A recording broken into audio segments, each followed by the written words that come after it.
வேங்கை வலையொலி உறவுகளுக்கு வணக்கம். இன்று ஒரு முக்கியமான அரசியல் உரையாடலுக்காக அண்ணன் கூட மறுபடியும் இணைஞ்சிருக்கிறோம். வாங்க பேசலாம். அண்ணே வணக்கம். வணக்கம். அருந்ததியர்களுக்கான 3 விழுக்காடு உள் ஒதுக்கீடு இப்ப உச்சநீதிமன்றத்தால சட்ட ரீதியாகவே அங்கீகரிக்கப்பட்டிருக்கு. அதை பார்த்தீங்களா? பார்த்தேன். அதை நான் அதுலேருந்து ஒரு படி பின்னாடி போய் இப்போ இங்கே நடந்துக்கிட்டு இருக்கிற சூழலே என்ன, ஏன் இது ஏன் இப்போ இப்படி எவ்வளோ பெரிய பேசு பொருளாச்சு, அந்த தீர்ப்பு வந்து சில வாரங்கள் ஆகுது, கடந்த ஒரு வாரமாக மட்டும் அது ஏன் இவ்வளவு பெரிய பேசு பொருளாக இருக்குது, இதுக்கு பின்னாடி சில காரணங்கள் இருக்கிறதாகவும் ஒரு அரசியல் சூழ்ச்சி இருக்கிறதாகவும் நான் பார்க்குறேன். அதை பற்றி தான் சரி. இதில் என்னென்னா, திமுக ஆட்சி அமைஞ்சது எல்லாருக்கும் நினைவு இருக்கும். அமைஞ்ச போது வந்து அதாவது திமுக எப்படின்னு தெரிந்து அவங்க மாறலன்ற நம்பிக்கையோடு இருக்கிறவங்க ஒரு பக்கம், இன்னொரு பக்கம் உண்மையிலேயே ஒரு நம்பிக்கையை விதைச்சது போல பெரும்பான்மையான மக்களும் சரி, அரசியல் கட்சிகளும் சரி, அரசியல் திறனாய்வாளர்கள், ஊடகவியலாளர்கள் எல்லாருமே வந்து இந்த ஆட்சி வரும்போது ஒரு பெரிய எதிர்பார்ப்போட நம்பிக்கையோட காத்திருந்தாங்க. ஸ்டாலின் அதை அணுகின முறையும் கொஞ்சம் வேறுபட்டு இருந்ததுனால உண்மையிலேயே நம்பிட்டாங்க எல்லாரும். இது வரைக்கும் இருந்த ஆட்சிகள் போல் இல்லாம இது வந்து மிகச்சிறந்த ஆட்சியா இருக்க போகுது அப்படிங்கிற மாதிரி தான் எல்லாரும் பேச தொடங்கினாங்க. இதுல காசு வாங்கிட்டு பேசினவங்க, வாங்காத பேசினவங்க, ஆதாயத்துக்காக பேசினவங்க, ஆதாயத்தெல்லாம் எதிர்பார்க்காம பேசினவங்கன்னு எல்லா தரப்புலையும் இந்த எதிர்பார்ப்பு இருந்துச்சு, பேசினாங்க. ஆனா ஆட்சி தொடங்கி கொஞ்ச நாள்ல இருந்தே அவங்களோட முகம் வெளிப்பட தொடங்கிருச்சு. குறிப்பா சொல்லணும்னா, காவல் நிலைய மரணங்கள் தொடர்ச்சியாக நடக்குது. இது வரைக்கும் 24க்கும் மேற்பட்ட காவல் நிலைய மரணங்கள் நடந்ததா சொல்றாங்க. வந்திருக்கு. இவ்வளவு காவல் நிலைய மரணங்கள் நடந்தும் இன்னைக்கு வரைக்கும் பேசு பொருள் ஆகல. ஆனால் அதனால அது கடந்தும் வந்துட்டாங்க. அது ஒரு செய்தி. எல்லா தரப்புலையும் போராட்டம். இவங்க வந்து பெரிய அளவுக்கு நம்பிக்கையை கொடுத்தாங்க, வாக்குறுதி கொடுத்தாங்க. பழைய பென்ஷன் திட்டத்தை, ஓய்வூதிய திட்டத்தை வந்து மீண்டும் கொண்டு வருவோம்னு சொன்னாங்க. அப்புறம் நிறைய திட்டங்கள் இது மாதிரி சொன்னாங்க எல்லாருக்கும். ஆசிரியர்கள் அகவிலைப்படியிலிருந்து போக்குவரத்து ஊழியர்களோட நிலுவையில் இருக்கிற இந்த ஓய்வூதியத்திலிருந்து இப்போ இருக்கிற சிக்கல்கள், அவங்களோட பிஎஃப் பணத்தை வந்து அவங்களுக்கு திரும்ப கொடுக்கல. இப்போ இந்த மாதிரி ஏகப்பட்ட சிக்கல் இருக்குது. இவங்கெல்லாம் போராட தொடங்கினாங்க. செவிலியர்கள் குறிப்பாக கொரோனா காலத்தில் எவ்வளவு கடுமையான சூழல், எவ்வளவு பேர் இறந்தாங்கன்னு நமக்கு தெரியும். மருத்துவர்களும் செவிலியர்களும் அவங்க 2 பேருமே ரோட்டுக்கு வந்துட்டாங்க போராடுறதுக்கு. இப்படி கொஞ்சம் கொஞ்சமாக அது நடந்துகிட்டே இருந்தது. ஒரு கட்டத்தில் வேங்கை வயல் வந்த உடனே ஒரு பெரிய இடியாக தான் இன்னைக்கு வரைக்கும் இருக்குது. அவங்களால அதை அவங்களோட ஊடக இந்த லாபியை வச்சு அதை கடந்து வந்திருக்கலாம். ஆனால் மக்கள் மனசில் ரொம்ப ஆழமாக அது பதிஞ்சிருச்சு. வேங்கை வயலை பொறுத்த வரைக்கும் அவங்களால கடந்து செல்ல முடியாத அளவுக்கு அதோட பாதிப்பு ஏற்பட்டு இன்னைக்கும் வந்து என்னன்னா, ஊடகங்கள் வந்து கவுண்ட் பண்ணுது. ஓராண்டாச்சு, 1.5 வருஷம் ஆச்சு, 16 மாதம் 18 மாதம் அப்படின்னு அவங்க கவுண்ட் பண்ணிக்கிட்டே இருக்காங்க. அது இவங்களுக்கு மிகப்பெரிய ஒரு தலைவலியாகவும் வந்திருக்கு. இது மாதிரி தொடர்ச்சியாக இருந்துகிட்டே இருந்தது வந்து அவங்க பேர் கெட தொடங்கிருச்சு. அப்புறம் ஸ்டாலினால் சரியாக நிர்வாகம் செய்ய முடியல. பிடிஆரோட அந்த குரல் பதிவு ஒன்று வெளியானது. அதுக்கு பிறகு செந்தில் பாலாஜி கைது செய்யப்பட்டது. இந்த பட்டி ஃபார்முலான்னு அவங்க ஈரோடு கிழக்கில் செஞ்சது. அதுக்கு பிறகு செந்தில் பாலாஜி கைது செய்யப்பட்டு இதுவரை 50 முறைக்கு மேலே பிணை வந்து மறுக்கப்பட்டிருக்கு. 50 முறை? ஆமாம், ரெக்கார்டுன்னு இதெல்லாம். ஆமாம், இது மாதிரி மறுக்கப்பட்டிருக்கு. இதை மாதிரி பல சிக்கல்கள் வந்துட்டே இருந்துச்சு. ஆனால் அதோட உச்சமாக எந்த இடத்துல வந்துச்சுன்னா, கள்ளக்குறிச்சி கள்ளச்சாராய மரணங்கள். அதுக்கு முன்னாடியே ஒரு முறை கள்ளச்சாராய மரணங்கள் ஏற்பட்டு இந்த ஆட்சிக்கு கொஞ்சம் கெட்ட பேர் இருந்திருந்தாலும் மறக்கான செய்தியில் இவங்களுக்கு பெரிய அளவுக்கு அடி வாங்கினது வந்து கள்ளக்குறிச்சி கள்ளச்சாராய மரணம். ஏன்னா காவல் நிலையத்துக்கு ரொம்ப அருகிலேயே நடக்குது, நீண்ட காலமாக நடக்குது, தெரிந்தே இதை அனுமதிச்சிருக்காங்க. அதிகாரிகளோட பொறுப்பற்ற தன்மையால தான் அங்கே அத்தனை பேர் செத்தாங்க நடந்திருக்கு. ஏன்னா முதலையே அதை வந்து சரியாக அறிவிச்சிருந்தா மீண்டும் குடிச்சிருக்க மாட்டாங்க, மூடி மறைக்க பார்த்தாங்க. அவங்களுடைய அதாவது முதல் நாள் குடிச்சு இறந்து போனவங்களுடைய சாவுக்கு போனவங்க குடிச்சதுனால தான் அத்தனை மரணங்கள் ஏற்பட்டுச்சு. இப்போ இதெல்லாம் நடந்துச்சா? கள்ளக்குறிச்சி கள்ளச்சாராய மரணம் ஒரு உச்சம்னா, அதுக்கு மேலே அதே காலகட்டத்தில் நடந்தது தான் வந்து அண்ணன் ஆம்ஸ்ட்ராங்கோட படுகொலை. அதாவது தமிழ்நாடு முழுக்க இந்த ரவுடித்தனம், படுகொலைகள், பட்ட பகலில் ரோட்டில் வெட்டி கொள்றதுங்கிறது ரொம்ப சாதாரணமாக நடக்க தொடங்குச்சு. இது நடக்க தொடங்கின உடனே தான் இவங்க நடவடிக்கை எடுத்திருக்கணும். பேசு பொருள் ஆச்சு, இது செய்தியெல்லாம் ஆச்சு. ஆனாலும் இவங்க கண்டுக்கவே இல்லை. கண்டுக்காம இருந்ததோட விளைவு தான் அந்த ஆம்ஸ்ட்ராங் படுகொலை நடக்கும்போது அது ஒரு பெரிய, அதாவது உள்ள ரொம்ப நாள் அழுத்தி வச்சிருந்தது வெடிக்க தொடங்கிடுச்சு. நேஷனல் லெவல்ல வெடிச்சிருச்சு. மக்களுக்கும் சரி, ஓரளவுக்கு அதாவது பேசக்கூடிய இவங்களை எதிர்க்க இல்ல விமர்சிக்கக்கூடிய ஊடகங்களுக்கும் சரி, எல்லாருக்கும் தெரிஞ்சிருச்சு இதுக்கு மேல இங்க நடக்கிறத நம்ம மூடி மறைக்க முடியாது அப்படின்னு. அதனால என்ன ஆயிடுச்சுன்னா, அவங்களோட ஊடக லாபி இருக்குல்ல, அது வந்து அப்படியே அமைதியாயிடுச்சு. அவங்க யாருமே வாயை திறக்காம அமைதியா பேசாமலே அப்படியே போற நிலை ஆயிடுச்சு. காணொலியே போடல அவங்க வலையொலிகள். நீங்க அந்த காலகட்டத்தில் பார்த்தீங்கன்னா, கள்ளக்குறிச்சி கள்ளச்சாராய மரணம் நடந்து சில நாட்களும் சரி, அண்ணன் ஆம்ஸ்ட்ராங் படுகொலை நடந்த போதும் சரி, பெரும்பாலான இந்த வலையொலி வாடகை வாயர்கள் வந்து அமைதியை காத்தாங்க. ஏன்னா இதை பேசுனா வேற வழியே கிடையாது, சட்டம் ஒழுங்கு சரியில்லைன்னு சொல்ல வேண்டியிருக்கும், அப்போ திமுக விமர்சிக்க வேண்டியிருக்கும், எதுக்குன்னு அப்படியே போய் அதை மடைமாற்ற முயற்சியெல்லாம் நடந்துச்சு. அப்போ இது ஒரு அதில் மட்டும் இல்லைன்னா, கள்ளக்குறிச்சி கள்ளச்சாராய மரணத்தை கூட இவங்க மூடி மறைக்க தான் பார்த்தாங்க. பெருசாக யாருமே பேசலை. அது மட்டும் இல்லாமல் நீங்கள் ஆரம்பத்திலேருந்து சொன்னீங்க தெரியுமா, கொடுத்த வாக்குறுதியை நிறைவேற்றலை அப்படின்னு. ஆரம்பத்திலேருந்தே இந்த விஷயம் நடந்துக்கிட்டு தான் இருந்துச்சு. எதுன்னா சட்ட ஒழுங்கு சீர்கேடு. இவங்க ஆட்சிக்கு வந்து இந்த 3 வருஷத்தில் அவ்வளவு கொலை கொள்ளை வெட்டுக்குத்து ரவுடிசம் அப்படிங்கிறது தொடர்ந்து நடந்துக்கிட்டே இருந்துச்சு. அதனுடைய உச்சம் தான் அண்ணன் ஆம்ஸ்ட்ராங் அவர்களுடைய திட்டமிட்ட படுகொலை. இப்போ இது ரெண்டுலையுமே கள்ளச்சாராய மரணங்கள் நடக்கும்போது பார்த்தீங்கன்னா அங்கே போயிட்டு அங்கே ஒரு கலவரத்தை ஏற்படுத்தி ஒரு அடிதடி சண்டையை எடுத்து அதை வச்சு மடைமாற்ற பார்த்தாங்க. ஆனால் அது சரியா ஒர்க் அவுட் ஆகலை, பலன் தரல அவங்களுக்கு. அதே மாதிரி அண்ணன் ஆம்ஸ்ட்ராங் செத்த போது அவரை வந்து இது ஒரு கொடூரமான படுகொலை. இப்போ காணொலி வரைக்கும் வெளியிட்டாங்க அவங்களே. அது எப்படிப்பட்ட படுகொலைன்னு நம்ம பார்க்குறோம். அந்த படுகொலை நடந்த போதும் அவர் யாருங்கிறத தெரியக்கூடாது, இல்லை மறைக்கணுங்கிறதுக்காக அவர் வந்து கட்ட பஞ்சாயத்து பண்ணாரு, ரவுடித்தனம் பண்ணாரு, கத்தி எடுத்தவர் கத்தியால சாவாரு அப்படின்னு அவங்களோட ஊடக ஆட்களை வச்சு பேச வச்சு அதையும் கொஞ்சம் மூடி மறைக்கிறதுக்கு பார்த்தாங்க. இப்போ இங்கே இதுதான் தொடர்ச்சியாக நடந்திருக்கு. இது இப்போ மட்டும் நடந்துச்சா மடை மாற்ற முயற்சி அப்படின்னா? ஆனால் இது வந்து பெருசாக பலன் தரல. இது என்ன நடந்துச்சுன்னா மக்களுக்கு இன்னும் எரிச்சலை தான் கொடுத்துச்சு. இவங்க பண்ணுறதெல்லாம் இவனுங்க பண்ணிட்டு இதை மடை மாற்ற இப்படி கையில் எடுக்கிறானுங்க அப்படின்னு சொல்லிட்டு மக்கள்கிட்ட அம்பலப்பட்டாங்க. இது இப்போ தான் செஞ்சுருக்காங்களான்னு பார்த்தீங்கன்னா பின்னோக்கி போனால் இவங்க தொடர்ச்சியாகவே இதை தான் செஞ்சாங்க. அதுவும் இந்த 3 ஆண்டு ஆட்சி காலத்தில் இவங்களுக்கு எப்போல்லாம் சிக்கல் வருதோ அப்போல்லாம் வந்து நாம் தமிழர் கட்சியை அண்ணன் சீமானை வச்சு அதை மடைமாற்றிக்க ஒரு முயற்சி செய்வாங்க. இப்படி தான் ஓராண்டுக்கு முன்னாடி கூட அப்போவும் நிறைய சிக்கல்கள், இந்த வேங்கை வயல்லாம் கொஞ்சம் பெருசாக போயிட்டு இருந்துச்சு. 6 மாதம் ஆகுது வேங்கை வயல், பதிலே இல்லை அப்படின்னு கேட்டுட்டு இருந்த போது இவங்க வந்து ஒரு நடிகை அவங்கள கூட்டிகிட்டு வந்து இங்கே வச்சு ஒரு பெரிய பஞ்சாயத்து பண்ணி, அதாவது 24 மணி நேரமும் பிரேக்கிங் நியூஸ்னு இந்த முதன்மை ஊடகங்கள் கூட அவங்கள வச்சு செய்தியாக்கி இந்த மடைமாற்ற வேலையை வந்து செஞ்சாங்க. ஆனால் அதுவும் கடைசியில் பலன் தராமல் போயிடுச்சு அவங்களுக்கு. இப்படி ஒன்னொன்னா பலன் தராமல் போக இன்னைக்கு இந்த இடத்துல வந்து இது ரொம்ப ஆட்சிக்கு அவமானம் ஆயிடுச்சு. எல்லாரும் கடுமையாக பேச ஆரம்பிச்சிட்டாங்க. இந்திய அளவில் இந்த ஆட்சி சட்டம் ஒழுங்கை பற்றி பேசு பொருளாயிடுச்சு. இப்படிலாம் ஆன பிறகு அண்ணன் ஆம்ஸ்ட்ராங்கோட காணொலிகள்லாம் வெளிவந்த பிறகு அவரோட அரசியல் எப்படின்றதும் பெரும்பான்மையான மக்களுக்கு தெரிய வந்த பிறகு அது ஒரு மாதிரி எரிச்சலை மூட்டிருச்சு உங்களுக்கு. இப்போ திராவிடம் எல்லாருக்கும் எல்லாம் சொல்கிறாங்க, ஆனால் இங்கே நடக்கிறது என்ன அப்படிங்கிறத மக்கள் புரிஞ்சுக்கிற நிலை வந்த உடனே வேற என்ன பண்ணுறதுன்னு பார்த்தவங்க ஒரு 2 செய்தியை கையில் எடுத்துருக்காங்க. இப்போ அரசியலாக்க அதை தான் செஞ்சுக்கிட்டு இருக்காங்க. அதை தான் இவங்களோட முகத்திரையை கிழிச்சு இவங்க ஒவ்வொரு முறையும் இவங்களுக்கு தவிர்க்க முடியாத சிக்கல்கள் வரும்போது எதை கையில் எடுக்கிறாங்க அப்படிங்கிறத விளக்குறதுக்கு தான் நான் இந்த காணொலியை முதன்மையாக செய்யணும்னு நினச்சேன். இதில் 2 சிக்கல்னு சொன்னேன். ஒன்று என்னன்னா இவங்க செஞ்சது, இன்னொன்று நடந்ததை கையில் எடுத்துக்கிட்டாங்க. இவங்க செஞ்சது என்னன்னா தகவல் அறியும் உரிமை சட்டத்தில் இடஒதுக்கீடை பற்றின ஒரு செய்தி, வன்னியர்களுக்கான 10.5. ஏன்னா கொஞ்சம் கொஞ்சமாக ஐயா ராமதாஸ் அவர்கள் வந்து இப்போ மீண்டும் இந்த 10.5 இல்லை சாதிவாரி கணக்கெடுப்பு இதெல்லாம் வந்து கொஞ்சம் அழுத்தம் கொடுக்க ஆரம்பிச்சிருக்கிறார். நாங்கள் போராடுவோம் அப்படிங்கிற மாதிரிலாம் பேச தொடங்கிட்டார். அதுவே அண்மையில் பேசின ஒரு பேச்சில் வந்து நீ இவ்வளோதான் இருக்க, நாங்கள் இவ்வளோ பேர் இருக்கோம், நான் உன்கிட்ட வந்து கேட்கணுமாங்கிற மாதிரி பேசிட்டார். இப்போ இது அவங்களுக்கு ஒரு எரிச்சல் இருக்குது. அதுக்கு என்ன பண்ணுறாங்கன்னா இது வரைக்கும் தராத ஒரு செய்தியை தகவல் அறியும் உரிமை சட்டத்தின் வழியாக வெளியே கொண்டு வராங்க. அதாவது நான் நேரடியாக சொல்ல முடியும், இதுக்கு தனியாக ஒரு காணொலியும் செய்கிறேன். என்னன்னா தகவல் அறியும் உரிமை சட்டம் RTI வழியாக நம்ம நண்பர் ஒருத்தர் நிறைய காணொலிகள்லாம் பார்த்துருப்பாங்க. அவர் அறிவன் சீனிவாசன். அவர் வந்து இந்த மாதிரி இடஒதுக்கீடு இந்த துறையில் எப்படி பின்பற்றிருக்கீங்க அதை பற்றின சான்றுகள் கொடுங்க, ஆவணங்கள் பிற்படுத்தப்பட்டவருக்கும் மிகவும் பிற்படுத்தப்பட்டவருக்கும் எவ்வளவு இடம் கிடைச்சிருக்கு அப்படின்றத கேட்டதுக்கு அதை அந்த மாதிரி செய்திகளை நாங்கள் சேமிச்சு வைக்கல, திரட்டி வைக்கல, அது தர முடியாது, இல்லை அந்த மாதிரி ஒரு தகவலே இல்லைன்னு சொல்லி இது பண்ணிட்டாங்க, நிராகரிச்சிட்டாங்க. அதுக்கு பதில் தரல. அப்போது இது வந்து முன்னாடியே நடந்தது, இதுக்கு பதில் தரல. ஆனால் இன்னைக்கு இந்த சிக்கல் பேசு பொருள் ஆன உடனே இவங்க ஒரு தகவல் அறியும் உரிமை சட்டத்தில் ஒரு செய்தியை வெளியிடுறாங்க. 5 வருஷம் டேட்டானே அது என்ன வெளியிடுறாங்க? அதில் வன்னியர்கள் 10.5 கேட்குறாங்க, அது உள் இடஒதுக்கீடா. ஆனால் அவங்க எதுக்காக கேட்குறாங்கன்னா அவங்க அந்த அளவுக்கு பெருந்தொகையாக இருக்காங்க, அவங்களுக்கு சரியாக இது வந்து சேரலங்கிறதுக்காக கேட்குறாங்க. ஆனால் அவங்க தான் அதில் இருக்கிறதுலேயே அதிகமாக பயன்படுத்திக்கிட்டு இருக்காங்க. 14 விழுக்காடு 18 விழுக்காடெல்லாம் அவங்க பயன்படுத்தியிருக்கிறாங்க அப்படிங்கிற மாதிரி அவங்க இதில் ஆதாயம் அடைஞ்சிருக்காங்கன்ற மாதிரி ஒரு கருத்துருவாக்கத்தை செய்யறதுக்காக இந்த RTI செய்தி வெளியாகுது. இது இப்போ என்ன இப்போ இருக்கிறதானே வந்திருக்கு அப்படின்னு ஒரு கேள்வி கேட்கலாம். இப்போ இருக்கிறது இந்த நேரத்தில் இது வரைக்கும் வெளியிடலை, இப்போ வெளியிடுறீங்க, அதை இந்த நேரத்தில் செய்கிறீங்க. அதுவும் யார் உங்களுக்கு எதிராக ஒருத்தர் பேசினாருங்கிறதுக்காக அந்த சாதி குறித்த செய்திகளை வெளியிடுறீங்க.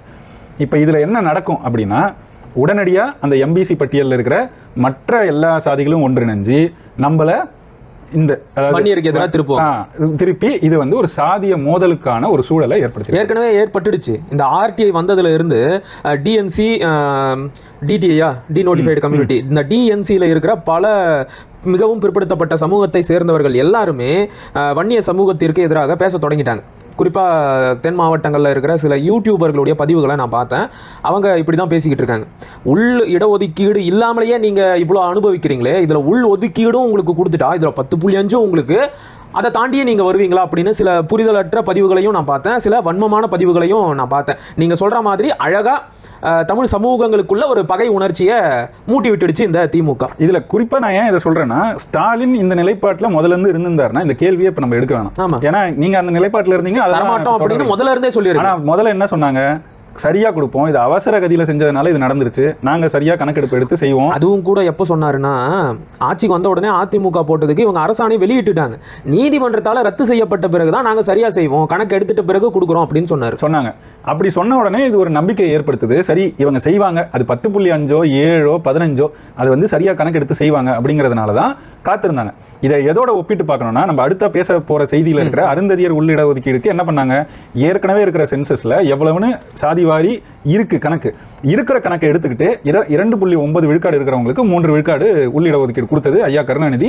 டேட்டா இருக்கு, இதை யாரும் ரத்து பண்ண முடியாது அப்படின்னு இன்னைக்கு பீத்திக்கிறாங்கல்ல. ஆமா, உச்சநீதிமன்றத்துல தீர்ப்பு வந்த உடனே அதை தான் சொன்னாரு, சரியான சான்றுகளின் அடிப்படையில் கொடுத்தோம் அப்படின்னு. அதே மாதிரி டேட்டா இதுக்கும் இருக்கும்போது இதுக்கு ஏற்கனவே இருக்கிற அந்த டேட்டாவின் அடிப்படையில் இவங்க செஞ்சிருக்கலாம், செய்யல, இப்பவும் செய்யறதுக்கு மனம் இல்லை. அதனால தான் என்ன பண்றாங்க, இதுக்கு ஒரு நிலைப்பாடு எடுக்கிறவங்க, இந்த இடம் அருந்ததியருக்குன்னு ஒரு நிலைப்பாடு எடுக்கிறவங்க வன்னியருக்குன்னு வரும்போது அதை நிறைவேற்றி கொடுக்காதது மட்டும் இல்லாம, நீ என்ன கேள்வி கேட்குற, இப்போ இந்த டேட்டாவை வெளியிட்டு மற்ற எல்லாரையும் உனக்கு எதிராக திருப்புறேன், நீங்க 2 பேரும் சண்டை போட்டுக்கோங்க, நான் பாட்டு அமைதியாக ஆட்சி செய்வேன்.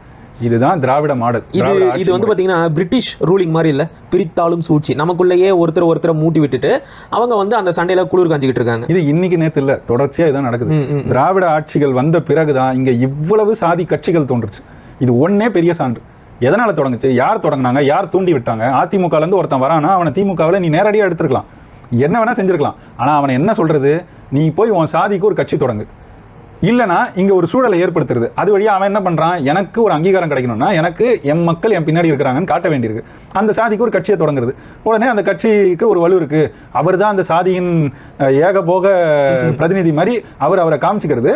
உடனே அவரை ஐயா கருணாநிதி கூப்பிட்டு 2 சீட்டு 3 சீட்டு 6 சீட்டு வரைக்கும்லாம் கொடுப்பார். இது தொடர்ச்சியாக நடந்திருக்கு இந்த மண்ணில்.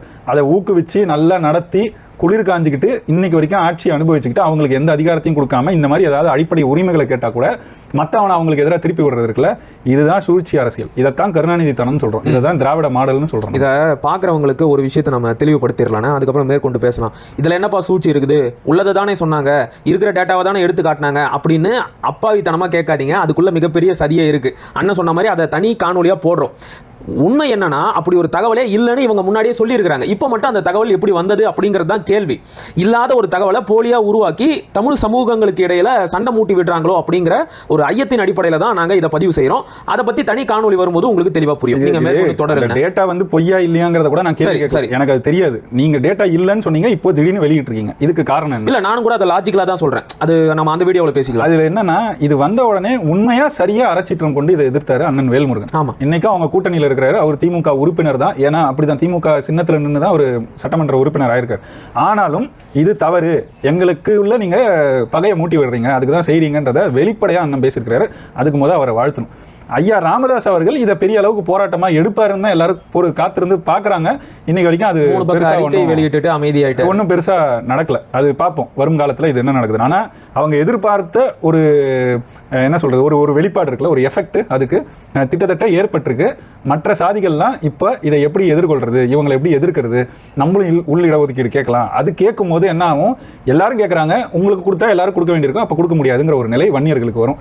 இதைத்தான் திமுக செய்யறதுக்கு ஆல்ரெடி தொடங்கிட்டாங்கன்னு. இந்த ஆர்டிஐ வந்த உடனே இது தொடர்பாக காணொலி வெளியிட்ட எல்லா திராவிடியன் மீடியாக்களும் என்ன தெரியுமா சொன்னாங்க, பாருங்க நீங்க இப்பவே 10.5க்கு, அதாவது நீங்க கேட்கறத விட அதிகமான இடங்களை தான் நீங்க அனுபவிச்சுக்கிட்டு இருக்கிறீங்க. 10.5 வந்தா உங்களுக்கு நஷ்டம் தான் ஏற்படும், அதனால அது வேணான்னு சொல்லுங்கன்னு அந்த மக்களுக்கு இவங்க அறிவுரை சொல்றாங்க. எப்பாடுபட்டாவது அந்த 10.5 உள் இடஒதுக்கீட கொடுத்துடக்கூடாது. அது மட்டும் தான் இவங்களுடைய நோக்கமா இருக்குது அப்படிங்கிறது தெளிவா தெரியுது. இதுல வந்து மக்கள் புரிஞ்சுக்க வேண்டியது, இவங்களுக்கு அதை ஏன் இவ்வளவு நாள் செய்யாம இப்ப செய்யறாங்க. இதுதான் இவங்க நிலைப்பாடுன்னா, முன்னாடி செஞ்சிருக்கலாம், 24 தேர்தலுக்கு முன்னாடி செஞ்சிருக்கலாம், 22ல செஞ்சிருக்கலாம், 23ல செஞ்சிருக்கலாம், ஏன் 24 தேர்தல் முடிஞ்ச உடனே, அதுவும் இந்த காலகட்டத்தில் இப்பவே கூட டிசம்பர் மாசம் செஞ்சிருக்கலாம், இல்ல அடுத்த ஆண்டு செஞ்சிருக்கலாம். ஏன்னா இவங்க ஆட்சிக்கு துடைக்க முடியாத ஒரு களங்கமும் அவப்பெயரும் உருவாயிடுச்சு. இந்த கள்ளக்குறிச்சி கள்ளசாராய மரணத்திலையும் அதுக்கு பிறகு நடந்த ஆம்ஸ்ட்ராங் அண்ணன் படுகொலையிலையும். இது 2ல இருந்து எப்படி வெளியே வரதுன்னு அவங்களுக்கு தெரியல. கிட்டத்தட்ட 1 மாச தொய்வு இந்த ஆட்சிக்கு. இது என்ன ஆட்சியா, ஒரு பதவி விலகிடலாமே, இப்படிலாம் நிறைய பேர் பேசிட்டாங்க. ஆனால் எடப்பாடி பேசுறது வேற, மற்றவங்களும் பேச தொடங்கிட்டாங்க, மக்களும் அப்படி உணர தொடங்கிட்டாங்க. எல்லா இடத்துலையும் சிக்கல், சாலை சரியில்லை, போக்குவரத்து சரியில்லைன்னு மக்கள் ஒரு மாதிரி கடுமையான ஒரு எரிச்சலில் இருந்தாங்க. இப்போ அவங்க எல்லாரையும் உங்களோட தினசரி சிக்கல்களை நீங்கள் வந்து கவனிக்கிறதுனால தானே என் மேலே எரிச்சலில் இருக்க, உன்னை அப்படியே மடைமாத்துறேன், இனி சாதியாக நீங்கள் பிரிஞ்சு அடிச்சுக்கோங்க அப்படின்னு மடைமாற்றி விடுறது தான் இது. இப்போ ஏன்னா இதை பற்றி தொடர்ச்சியாக பேசுறது இந்த எதிர்க்கட்சிகள், ஊடகங்கள், அவங்கள அதை பேச விடாமல் திசை திருப்பியாச்சு. இப்போ இனி அவங்க எதை பற்றி பேசுகிறாங்க? இந்த இடஒதுக்கீடை பற்றி தான் இனி பேசிகிட்டு இருக்க போகிறாங்க. இங்கே நடக்கிற சிக்கல்களை ஊதி ஊதி பெருசாக்க போகிறாங்க. இதுதான் ஆக்கிட்டு இருக்காங்க. வலையொலிகளை எடுத்து ஒவ்வொருத்தரும் என்ன பேசுகிறாங்கன்றதை பார்த்தாலே இந்த திராவிடியன் மீடியாக்களை எடுத்து பாருங்க. ஒரு 10 பேராச்சும் உங்களுக்கு தெரிஞ்சது இருக்கும். எப்படி திராவிட வலையொலியாளர்கள் அவங்களாம் என்ன பேசுகிறாங்கன்னு எடுத்து பார்த்தீங்கனாலே உங்களுக்கு தெரிஞ்சிடும் என்ன நடக்குது. இப்போ அடுத்த செய்தியாக நம்ம பேசணும்னு நினச்சது அருந்ததியர் உள்ளிடஒதுக்கீடு. இது ஒரு 3 வாரத்துக்கும் மேலாவது அந்த தீர்ப்பு வந்த உடனே எல்லாரும் வரவேற்றாங்க, வாழ்த்துனாங்க. அந்த மாதிரி தான் வாழ்த்துனாங்க. அதில் தீர்ப்பு என்னன்னா, உள்ளிடஒதுக்கீடு சரியான தகவலின் அடிப்படையில் செய்யும் போது அது செஞ்சுக்கலாம் அப்படிங்கிறத அவங்க சொல்லியிருக்காங்க.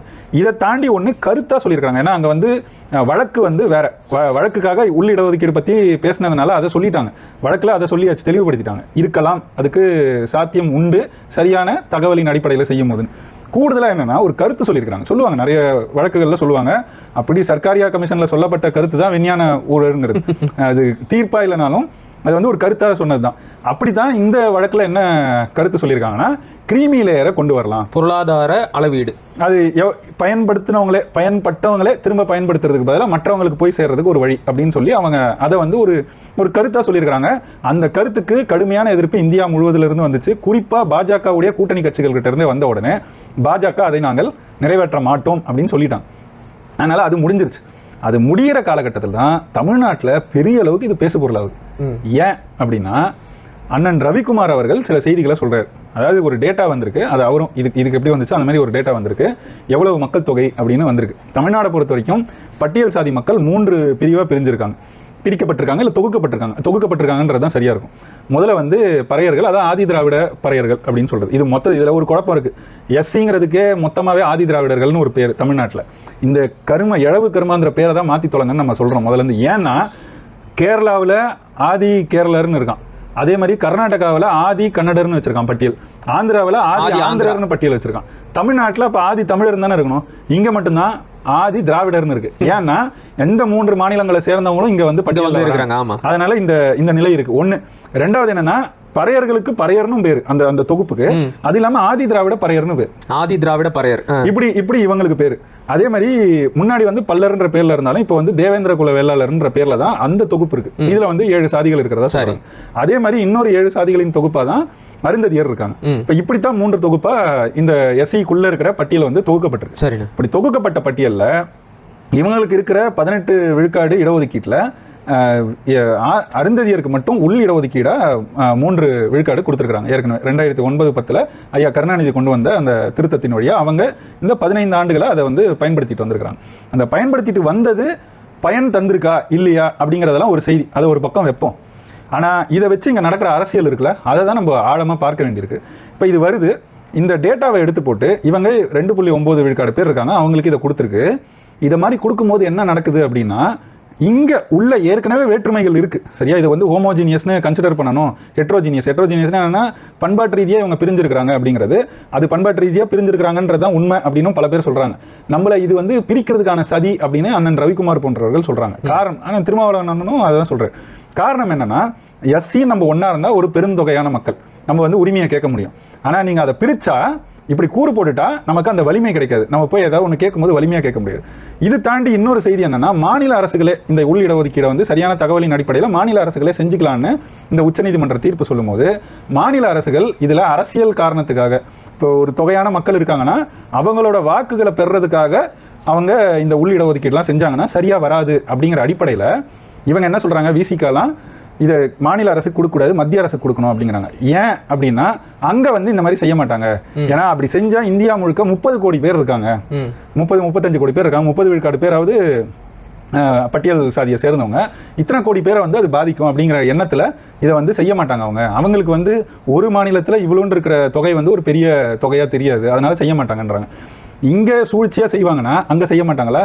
அதில் வேற அண்ணன் திருமாவளவன் சொல்கிறது என்னன்னா, இங்கே இன்னைக்கு திமுக அரசு இருக்குது, எங்களுக்கு அவங்க மேலே நம்பிக்கை இருக்குது, ஆனால் நாளைக்கு அவங்களே இருப்பாங்களா தெரியாது.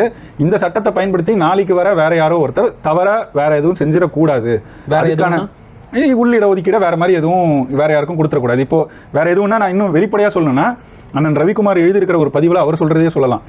அருந்ததியர்கள் ஏற்கனவே 3 விழுக்காடு வாங்குறாங்க, இந்த தீர்ப்பு வருது. அப்போ வந்து இவங்க நாடாளுமன்றத்தில் உள்ள இருந்திருக்காங்க போல, வெளியே தண்ணி குடிக்க வந்திருக்கிறாரு. அப்போ ஜோதிமணி அக்கா ஜோதிமணியா அங்கே இருந்திருக்கிறாங்க. அவங்க கிட்ட பேசும்போது இதை படிச்சிங்களா இந்த தீர்ப்புன்னு கேட்டிருக்கிறாரு. படிக்கல தோழர் சொல்லுங்க அப்படின்னு இருக்காங்க. இவர் வந்து அவங்களுக்கு விளக்கிட்டு இருந்திருக்காரு. இந்த உரையாடல் நடக்கிற நேரத்தில் அங்கே எல் முருகன் பாஜக அமைச்சர் அவர் வந்திருக்காரு போல. அவர் வந்த உடனே என்ன பேசிட்டு இருக்கீங்கன்னு கேட்டிருக்காரு. அவங்க இதை பற்றி சொல்லியிருக்காங்க. சொன்ன உடனே அவர் வந்து இதுவே தவறு தான், இதை 3 கம்பார்ட்மெண்டைசேஷன் சொல்கிறாங்கல்ல, கேட்டகரைசேஷன் இல்லை கம்பார்ட்மெண்ட், அதை வந்து செய்யணும். இப்போ எப்படியும் 18 விழுக்காடு இருக்குது நமக்கு. இங்கே 3 தொகையான தொகுப்புகள் தானே நான் சொன்னேன். 3 தொகுப்புனா 3 பிரிக்கணும். அப்போ குறைஞ்சது எங்களுக்கு 6 விழுக்காடு தானே வரணும். 18. அதனால 6 பிரித்து அருந்ததியருக்கு 6, பல்லர்களுக்கு தேவேந்திர குல வேளாளர்களுக்கு 6, ஆதி திராவிட பறையர்களுக்கு 6, அப்படிதானே வரணும். அதானே சரி அப்படின்னு மொத்தம் 71 சாதிகள் இருக்கு அதுக்குள்ள. அதுதான் அந்த பறையர்கள் அதை வந்து அந்த 3 கேட்டகரியா பிரிச்சிடுறாங்க, அப்படிதானே? ஆமா. சரி, அப்படியே பார்த்தாலும் 3 விழுக்காடு மட்டுமே இருக்கின்ற அருந்ததியர்களுக்கு எப்படி 6 விழுக்காடு கொடுக்க முடியும்? அதுதான் அவர் கேட்கிறாரு. அதாவது இது வந்து கேட்டகரைஸ் பண்ணாலோ இல்ல கம்பார்ட்மெண்டலைஸ் பண்ணாலோ அது 3 இருந்ததுன்னா 3க்கும் ஈக்குவலா கொடுத்துடணுங்கிறாரு. அது ஈக்குவல் கிடையாது. சாதிவாரி மக்கள் தொகை கணக்கெடுப்பின் அடிப்படையில் அமையணும்.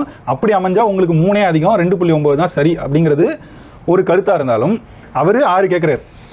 இதை கேட்ட உடனே இவங்களுக்கு ஒரு ஷாக் ஆயிடுது. அவர் சொல்லிட்டு போயிட்டாராம். இவங்களுக்கு ஷாக் ஆயிடுது. இவர் என்ன 3 கொடுத்ததே வந்து நம்மளை பிரிக்கிறதுக்கு செய்யறாங்கன்னு சொன்னா இவர் 6 கொடுக்கணும்னு சொல்லி கேட்கிறாரு அப்படின்னு சொல்லிட்டு இந்த கருத்தை அண்ணன் ரவிக்குமார் ஒரு ஐயமா எழுப்புறாரு. நாளைக்கு இப்படி மாநில அரசுல யாராவது இந்த மாதிரி எண்ணம் கொண்டவர்கள் வந்தா இத மாதிரி செஞ்சா நீங்க என்ன செய்வீங்க? தடுக்க முடிச்சிருவாங்க அப்படிங்கறாரு. இப்போ இவங்களோட இந்த உச்சநீதிமன்ற தீர்ப்பு கொடுக்கிற அந்த இதை எடுத்து தான் இவங்களால இப்படி செய்ய முடியும். அப்போ இந்த உரிமையை வந்து மாநில அரசு கொடுக்காதீங்கன்னு பேசுறாங்க. இப்போ இன்னொரு கேள்வி என்ன எழுதுனா, இதுல நீங்க தமிழ் தேசியம் பேசுறீங்க, அதுல குறிப்பா மாநில தன்னாட்சி சுயாட்சி பேசுறீங்க. மாநில சுயாட்சி பேசுற நீங்க மாநிலத்துக்கு அதிகாரம் கொடுக்க கூடாதுன்னு சொல்றது எப்படி சரி? அதுல பல தரப்புல இருந்து இந்த கேள்வி வருது. இது ஒரு நியாயமான கேள்வின்னு எனக்கு ஆரம்பத்துல இருந்து ஒரு சந்தேகம் ஓடிக்கிட்டே இருக்கு. நம்மளை பிரிச்சிருவாங்க அப்படின்னு வந்து அவர் சொல்றாரு இல்லையா? முதல்ல இங்க இருக்கிறவங்க நாம ஒன்னா இருக்கணும் அப்படின்னு நினைக்கிறாங்களா? குறிப்பா அருந்ததியர்கள் நாம மற்ற ஆதி திராவிடர்களோட, அவங்களுக்கு புரியுற மாதிரியே பேசுவோம், மற்ற ஆதி திராவிட சமூகத்தோட ஒன்னா இருக்கணும் அப்படின்னு அவங்க நினைக்கிறாங்களா? அப்படி நினைக்கிற மாதிரி தெரியல. அதுக்கு நான் வந்து இந்த இடத்துல இருந்து சொல்லல. இல்ல நான் சொல்லல. நான் அதனாலதான் இந்த கேள்விக்கு வந்ததே ஒரு காரணத்தினாலதான். இந்த சோரொட்டில என்ன எழுதி இருக்குன்னு படிங்க. தமிழ்நாடு ஆதி ஆந்திர அருந்ததிய மகாசபா. அதாவது தமிழ்நாட்டிலேயே வாழ்ந்தாலும் அருந்ததியர்கள் தங்களை எப்படி அடையாளப்படுத்திக்கிறாங்க? ஆதி ஆந்திர மொழியின் அடிப்படையில தான் தங்களை வந்து அடையாளப்படுத்திக்கிறாங்க. அப்படி இருக்கும்போது நாமெல்லாம் ஒன்னா இருக்கணும், இந்தியா பூரா நம்ம 30 கோடி பேர் இருக்கிறோம் அப்படின்னா எப்படி நீங்க இந்தியா முழுக்க இருக்கிற எல்லா ஒடுக்கப்பட்ட சமூகத்தையும் ஒரே அணிக்குள்ள திரட்டுவீங்க? அவங்க எல்லாம் எப்படி ஒன்னா இருப்பாங்க? காலங்காலமா இங்க உங்களோட சேர்ந்து எல்லா இழிவுகளையும் எல்லா ஒடுக்குமுறைகளையும் அனுபவித்த அருந்ததியர்களே உங்களோட ஒன்னா சேர தயாரா இல்ல. நாங்க ஆதி ஆந்திரர்கள்னு அடையாளப்படுத்திக்கிறாங்க. இது ஒரு பக்கம். நான் இன்னொரு நேரடி சான்று நம்ம கொடுக்கலாம்னா, இவங்க அருந்ததியர்களுக்கு நமக்கு தெரிஞ்சு 3 இயக்கங்கள் இங்க பெருசா களமாடுறதா பாக்குறோம். ஒண்ணு அண்ணன் அவர் அதியமான் அவர்களுடைய ஆதித்தமிழர் பேரவை ஒண்ணு, அடுத்து வந்து நாகை திருவள்ளுவன் அவங்களோட தமிழ் புலிகள் கட்சின்னு நினைக்கிறேன் அது அவங்க, அதுக்கு பிறகு இன்னொன்னு வந்து ஜக்கையன் தலைமையில இருக்கிற ஆதி தமிழர் கட்சின்னு நினைக்கிறேன், ஆதி தமிழ் கட்சி ஆதி தமிழர் கட்சி. இவங்க 3 கட்சிகள் இங்க இருக்கு. இதுல அதியமான் வந்து வெளிப்படையாவே தொடக்கத்துல இருந்து, நான் குறைஞ்சது ஒரு 10 ஆண்டு முன்னாடி அவர் பேசின ஒரு காணொலி எல்லாரும் பார்த்திருப்பாங்க. அந்த காணொலியிலேயே வந்து அண்ணன் தம்பின்லாம் சொல்லிட்டு வருவான், அவன் அண்ணன் தம்பிலாம் கிடையாது சேர்க்காத அப்படின்னு நேரடியா பேசியிருக்காரு. அதைத்தான் சொன்னேன் அவர் பேசியிருக்கிறாரு. அதெல்லாம் சேர்க்க முடியாது, எங்களுக்கு தனியா அடையாளம் வேணும், எங்களுக்கு தனியா இந்த இடஒதுக்கீடு வேணும், இவங்க இதை பங்கு போறதுக்கு தான் நம்மள்ட்ட அண்ணன் தம்பின்னு பேசிட்டு வருவான், அவனை சேர்க்கவே கூடாதுன்னு யார் பேசினது? அதியமான் பேசினாரு. எந்த கூட்டணியில் இருக்காரு? திமுக கூட்டணியில் இருக்கிறாரு. உங்க கூட்டணியிலேயே இருப்பாரு, உங்களுக்கு எதிராகவே இப்படி பேசுவாரு. நீங்க தொடர்ச்சியா அவருக்கும் அந்த சமூகத்துக்கும் ஆதரவாக தான் பேசியிருக்கீங்க. நீங்க செஞ்சது சரி, நம்ம எந்த இடத்துலயும் அது தவறுன்னு சொல்லலை, நீங்க செஞ்சது சரி. ஆனா உங்களை அவங்க அப்படி பார்க்கல, முதுகுல குத்துறாங்க, நேராவே குத்துறாங்க. இதெல்லாம் முதுகுல நேரா தான் ஈட்டி வச்சு இறக்குறாரு நேரா அதியமான். இப்போ ஒரு வாய்ப்பு கிடைச்ச உடனே எல்லாரும் கிளம்புறாங்க பேர். அதியமான் முதல்ல இருந்து பேச தொடங்கிட்டாரு. ரவிக்குமாரோட முதல் பதிவு வந்ததுல இருந்து அதியமான் வந்து எதிர்த்து பேச தொடங்கிட்டாரு. பல ஊடகங்கள்ல நேர்காணல் கொடுத்திருக்காரு. தலித் கேமரான்னு ஒரு ஊடகம், பேரலைன்னு நினைக்கிறேன், அவங்க அந்த தம்பி பேர் அவங்க அந்திரகுமார் தேரடி கிட்ட ஒரு எல்லாரையும் தம்பி அண்ணன் மரியாதையா பேசுறீங்க. அவனுங்க வலையொலிக்கு போனாலே நம்மள கழுவி ஊத்துறானுங்க. சரி, அது இருக்கட்டும், அது அவனோட பண்பாடு, இது நம்மளோட பண்பாடு, சரியா? அதனால அது விடுவோம். இப்போ அதியமான் கொடுத்தது இது அப்படின்னா, நாகை திருவள்ளுவன் கட்சியை சார்ந்தவங்க. நாகை திருவள்ளுவன் பாத்தீங்கன்னா அதிகம் வாய திறக்கல. ஏன்னா அந்த கும்பல்லே பாத்தீங்கன்னா அவர் மட்டும்தான் இவங்களோட அதிகமா சுத்தி வருவார். நிறைய இடங்கள்ல நீங்க அவரை பார்க்க முடியும் இவங்க மேடைகள்ல. சரி. அதனால அவர் பேசாம என்ன பண்ணாரு, அவர் கட்சியை சார்ந்த ஒருத்தரை பேச வச்சாரு. அவர் தான் கடுமையா கொச்சையா நேரடியா ரவிக்குமார் அண்ணன் திருமாவளவனெல்லாம் திட்டினாங்க. அதுக்கு பிறகு பாத்தீங்கன்னா இப்ப ஜக்கையனையும் கையில எடுத்துருக்காங்க. இதை 2 வகையா நான் பார்த்தேன் ஜக்கையனோட செயல்பாடை. ஒண்ணு, நேத்து எல்லாம் ஒரு வாரமா நடந்துகிட்டு இருக்குது. ஆனா நேத்து சிபிஐஎம் கட்சியோட வலையொலி இருக்கு, அதிகாரப்பூர்வ வலையொலியில ஜக்கையனை வச்சு அண்ணன் திருமாவளவனையும் ரவிக்குமாரையும் விசிகாவையும் திட்ட வச்சிருக்காங்க. யாரு? சிபிஎம் கூடவே இருந்துகிட்டு இந்த வேலையை பார்க்குறாங்க. இது தாண்டி ஜக்கையனை வச்சு இங்க இவ்வளவு ஆண்டுகள் ஜக்கையன் இங்க செயல்பட்டு இருக்கிறாரு. திருமுருகன் காந்தியும் நீண்ட காலமா இங்க செயல்பட்டதை நம்ம பார்த்திருக்கோம். ஒரு முறை கூட இதுக்கு முன்னாடி ஜக்கையன் தலைமையில திருமுருகன் காந்தி எந்த நிகழ்வையும் நடத்தினதை உங்களுக்கு நினைவு இருந்துச்சுன்னா சொல்லுங்க, இருந்ததுன்னா காட்டுங்க, நான் ஏத்துக்கிறேன். அவர் வந்து அதிகபட்சம் அண்ணன் திருமாவளவன் கூடயும் இல்லைன்னா நாகை திருவள்ளுவன் தான். அவருக்கு வந்து நான் ஏற்கனவே ஒரு 2-3 காணொலிக்கு முன்னாடி பேசின போதே சொன்னேன், அவருக்கு சில கம்பெனி ஆர்டிஸ்ட் இருப்பாங்க. அதுல முதன்மையா இருக்கிறவர் அந்த குடந்தை அரசன், அதுக்கு பிறகு நாகை திருவள்ளுவன், இவங்களாம் தான் அதிகமா அவரோட வருவாங்க. ஜக்கையன் அதிகம் அவங்களோட பார்த்ததே கிடையாது. ஆனா இவ்வளவு காலம் இல்லாம இந்த சூழல் ஏற்பட்டு எல்லாரும் திருமாவளவன் அந்த தரப்புல இருந்து அண்ணன் திருமாவளவனை திட்டிகிட்டு இருக்கும்போது இப்பதான் திருமாவளவனோ விசிகாவோ இல்லாம மதுரையில அப்புறம் தூத்துக்குடி எங்கெங்கயோ அந்த தென் மாவட்டங்கள்ல சில கூட்டங்கள் போடுறாரு திருமுருகன் காந்தி, ஆர்ப்பாட்டம் எதிர்ப்புன்னு. அந்த கூட்டங்களுக்கு தலைமை ஜக்கையன். ஏன்பா இவ்வளவு நாளா இந்த ஜக்கையன் தலைமையில நீ எந்த கூட்டமும் நடத்தினது இல்லையே, அது என்ன இப்ப சரியா அதை எடுத்து நடத்துற? அதாவது எனக்கு இதுல இருந்து என்ன புரியுதுன்னா, அண்ணன் திருமாவளவன் சறுக்குவாரு, எங்கேயாவது ஒரு சின்ன சிக்கல்ல சிக்குவாரு, அன்னைக்கு வச்சு செய்யணும்னு எல்லாம் மனசுல வஞ்சம் வச்சு காத்திருந்திருக்காங்க. ஒவ்வொருத்தனா வெளில வராம பாரு. இது மட்டுமா, இதை கருத்து சொன்னது யாருன்னா இந்த ட்ரைப்ஸ் கரிகாலன். நம்ம எதிர்த்து பேசி இந்த தலித் கேமரான்னு ஒரு யூடியூப் நடத்துறாரு, அவரை கூட்டிட்டு வந்து அவரை பேச வச்சு திட்ட வச்சிருக்காங்க. அப்புறம் நிறைய நேர்காணல் நடந்துட்டே இருக்கு, நம்மளால நினைவுல கூட வச்சுக்க முடியாத அளவுக்கு இப்போ கடகட நடந்துகிட்டு இருக்கு. நீங்க வந்து நாகை திருவள்ளுவன் வந்து எந்த பேட்டியும் கொடுக்கல அப்படின்னு சொன்னீங்க. ஆனா நான் ஒண்ணு பார்த்தேன், லிபர்ட்டி சேனலுக்கு வந்து நாகை திருவள்ளுவன் நேரடியா பேட்டி கொடுத்திருக்காரு. நீங்க சொன்ன மாதிரி அவருடைய இயக்கத்தை சேர்ந்த ஒரு நபர் வந்து ரொம்ப கடுமையா பேசி இருக்கிறாரு, அது ஒரு பேட்டியா வந்திருக்குது. அதியமான் வந்து அதியமானா அவர் வந்து ரொம்ப அதிகமா பேட்டி கொடுக்கறதையும் பார்த்துக்கிட்டு தான் ஒரு மணி நேரம் பேசுறாங்க எல்லாரும். அதுல பாதி நேரத்துக்கு மேல அண்ணன் திருமாவளவனும் விசிகாவும் சாதியவாதிகள் அப்படிங்கிற முத்திரையை தான், பாறையர்களுக்கு பார்ப்பனர் புத்தி இருக்குன்னு பேசியிருக்கிறாருன்னு. ஐயோ, இவ்வளோ வஞ்சம் இவ்வளோ வக்ரத்தை மனசுல வச்சுக்கிட்டு தான் இது எல்லாத்தையும் யாரு செய்யறதுன்னா, அதுதான் அந்த இடம் தான் நம்ம சொல்ல வேண்டியது. இவ்வளவு நாள் விசிகாங்கிற கட்சியும் அண்ணன் திருமாவளவனும் அவர் கூட இருக்கிற வன்னியரசும் கொஞ்ச நாளைக்கு சங்கத்தமிழனும் இவங்கெல்லாம் யாரெல்லாம் தூக்கி வச்சு கொண்டாடினாங்களோ, யாருக்கிட்டெல்லாம் போய் உட்காந்துக்கிட்டு நாம் தமிழரை திட்டினாங்களோ. நான் ஏற்கனவே சொன்னல, திமுக அரசு எப்படி செயல்பட்டுதுன்னா, அவங்களுக்கு சிக்கல் வரும்போதெல்லாம் நாம் தமிழர் பற்றின ஏதாவது ஒரு சிக்கலை கையில் எடுப்பாங்க, எடுத்தா மடை மாத்திரலாம், இந்த சிக்கல்கள் பற்றி பேச வேணாம் அப்படின்னு. அதை செய்யும் போது திமுக பேச்சாளர்கள் கூட பேச மாட்டாங்க. விசிகாவை சார்ந்த வன்னி அரசும் சங்கத்தமிழன் இடையில கொஞ்ச நாளைக்கு தான், சங்கத்தமிழன் தொடக்கத்திலையும் சரியாக தான் இருந்தார், இப்போ ஓரளவுக்கு சரியாக தான் இருக்கார். இடையில கொஞ்ச நாளைக்கு கண்டபடி அண்ணன் சீமானியும் நாம் தமிழர் கட்சியும் பேசுவாங்க. திமுக காரன் கூட பேசாத பேச்சு இவங்க 2 பேரும் பேசுவாங்க. இதை வந்து அனுமதிச்சுட்டு அண்ணன் திருமாவளவனும் பல இடங்கள்ல பேசியிருக்கிறார். தனியா நின்று என்ன புடுங்க போற அப்படின்னு கேட்டாரு. இப்ப நீங்க அவங்களோட நின்று நீங்க என்ன பண்ணீங்க? அசிங்கப்படுறீங்க. உங்களுக்கு என்ன மொத்தமா தனிமைப்படுத்திட்டாங்க. இன்னைக்கு எல்லாரும் சேர்ந்து அடிக்கிறான். கம்யூனிஸ்ட் பொது உடைமை கட்சி கூட உங்களை எதிர்த்து இன்னைக்கு வேலை செய்யறான். ஜக்கையன் ஒரு ஆளு, அவர் என்ன செஞ்சிருக்காரு இது வரைக்கும்? எந்த தெருவுல கட்சி நடத்துறான்னு யாருக்கும் தெரியாது. அவரை கூப்பிட்டு வந்து உங்களை திட்டத்துக்கு அவரை பயன்படுத்துறான். அவனோட வலைவலி இது வரைக்கும் திமுக செஞ்ச ஏதாவது ஒண்ணுத்துக்கு இந்த மாதிரி வேற ஒரு இயக்கத்தை சேர்ந்தவங்க, கட்சியை சேர்ந்தவங்க, ஏன் வேங்கை வயல் நடந்துச்சு, வேங்கை வயல் மக்களை கூட்டிட்டு வந்து ஒரு நேர்காணல் எடுத்து வெளியிட்டு இருப்பாங்களா சிபிஎம் கட்சி? அது என்ன இப்ப மட்டும் சொன்னீங்களே, அந்த கரிகாலன், ட்ரைப்ஸ், வேற என்ன பேரலை, இன்னும் இருக்கிற இத்தியாதி திராவிடியன் மீடியாக்கள் யாருமே இந்த வேங்கை வயலை பத்தி வாயே திறக்கல. இதுல பிரச்சனை என்னன்னா, பாதிக்கப்பட்டவனோட குரலா நாங்க இருக்கிறோம், பாதிக்கப்பட்டவன பேச வைக்கிறோம். இதென்ன சொல்ல போறாங்க? வேங்கை வயல்ல பாதிக்கப்பட்டவன் இல்லையா? கள்ளச்சாராய மரணங்கள் நடந்துச்சுல, அந்த குடும்பத்துல எத்தனை பேரை கூட்டு வந்து இந்த சிபிஎம் கட்சி நேர்காணல் எடுத்து வெளியிட்டுச்சு. அது என்ன இப்ப மட்டும் இதை செய்றீங்க? மனசு ஃபுல்லா வஞ்சம் வச்சு காத்திருந்திருக்கீங்க. திருமாவளவன் ஒரு இடத்துல எங்க சறுக்குவாரு வச்சு செய்யலான்னு, அதான் செய்யறாங்க. இது யாருக்குனே உரைக்கணும், அண்ணனுக்கு உரைக்கணும், அண்ணன் திருமாவளவனுக்கு உரைக்கணும், அவர் கூட இருக்கிற வன்னி அரசுக்கு உரைக்கணும், சங்கத்தமிழனுக்கு உரைக்கணும். அது நான் குறிப்பா அண்ணன் திருமாவளவனுக்கு சொல்ல வேண்டியது என்னன்னா, தனியா நின்று என்ன புடுங்க போறேன்னு கேட்கிறாரு. கொளத்தூர் மணி ஒரு நேர்காணல் கொடுத்திருக்காரு, 1 மணி நேரத்துக்கு மேல பேசியிருக்காரு. அதுல எண்ணிக்கையை வச்சு கேட்கிறாரு ரவிக்குமார், எண்ணிக்கையை வச்சு என்ன செய்ய போறீங்கன்னு கேட்கிறாரு. ஏங்க இங்க நடந்த மொத்த அரசியல், இந்த 100 ஆண்டு அரசியலும் எண்ணிக்கையை வச்சு தாங்க நடந்துச்சு.